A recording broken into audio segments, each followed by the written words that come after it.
आज की वीडियो जो रहेगी इसमें हम दो महाकषायों को लर्न करेंगे। एक है हमारे पास शूल प्रशमनम महाकषाय और दूसरा हमारे पास है दीपनीय महाकषाय।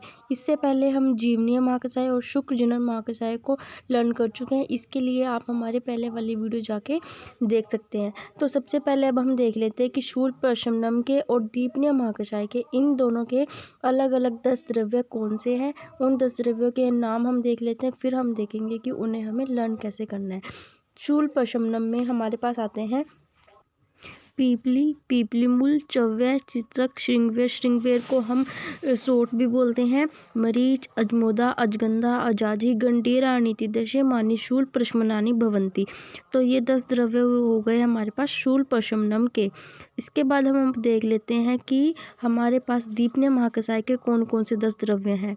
दीपनीय महाकषाय में हमारे पास है पीपली, पीपलीमूल, चव्य, चित्रक, श्रृंगवेर, अम्लवेतस, मरीच, अजमोदा, बल्लातक, अस्ति, हिंग, निर्यास इति दशमानि दीपनीयानि भवन्ति। तो ये 10 द्रव्य हो गए हमारे पास दीपनीय महाकषाय के।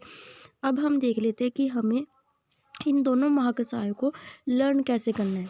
अब देखो रीज़न क्या है इन दोनों महाकषायों को एक साथ लर्न करने का, क्योंकि इनके जो 6 द्रव्य हैं वो कॉमन है।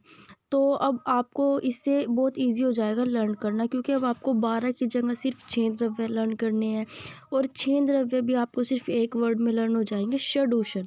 क्या है वो वर्ड? षडूषण। षडूषण में आपको पता होना चाहिए, और अगर आपको नहीं पता तो आपको ये लर्न करना पड़ेगा कि षडूषण में हमारे पास कौन कौन से द्रव्य आते हैं। पीपली, पीपलीमूल, चव्य, चित्रक, सोंठ और मरीच। ये इसमें स्पेलिंग मिस्टेक है, ये साठ नहीं सोंठ है, तो ये आप लोग ठीक कर लेना। तो पीपली, पीपलीमूल, चव्य, चित्रक, सोंठ और मरीच। पीपली, पीपलीमूल, चव्य, चित्रक और सोंठ को क्या बोलते हैं? इसका नाम क्या है? इसको हम बोलते हैं पंचकोल। तो जिसे षडूषण याद नहीं है, पंचकोल याद है, तो वो ऐसे भी कर सकता है कि पंचकोल प्लस मरीच वो क्या होता है हमारे पास? षडूषण होता है। तो पहले आपको इसमें षडूषण याद करना पड़ेगा।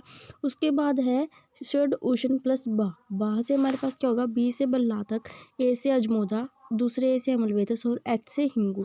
ये हमारे पास खत्म हुए दीपनीय महाकषाय के द्रव्य। अब बारी आती है शूल प्रशमनम की। शूल प्रशमनम में भी सेम आपको क्या याद रखना है? षडूषण प्लस आग। तो षडूषण हम पहले लर्न कर चुके हैं। अब बचे हमारे पास सिर्फ 4 द्रव्य। ए से अजमोदा, दूसरे ए से अजाजी जिसे हम जीरा बोलते हैं, तीसरे ए से अजगंधा जिसे हम अजवाइन बोलते हैं, और जी से हमारे पास हो गया गंडीर। तो अब आपको इन दोनों महाकषाय को लर्न एक साथ करना है, ताकि आपको 20 की जगह सिर्फ कितने द्रव्य याद करने पड़े? 8। तो इससे आपको जो है लर्न करने में बहुत ईजी हो जाएगा। अगर आपको वीडियो अच्छी लगे तो वीडियो को लाइक करना और अपने दोस्तों के साथ शेयर ज़रूर करना।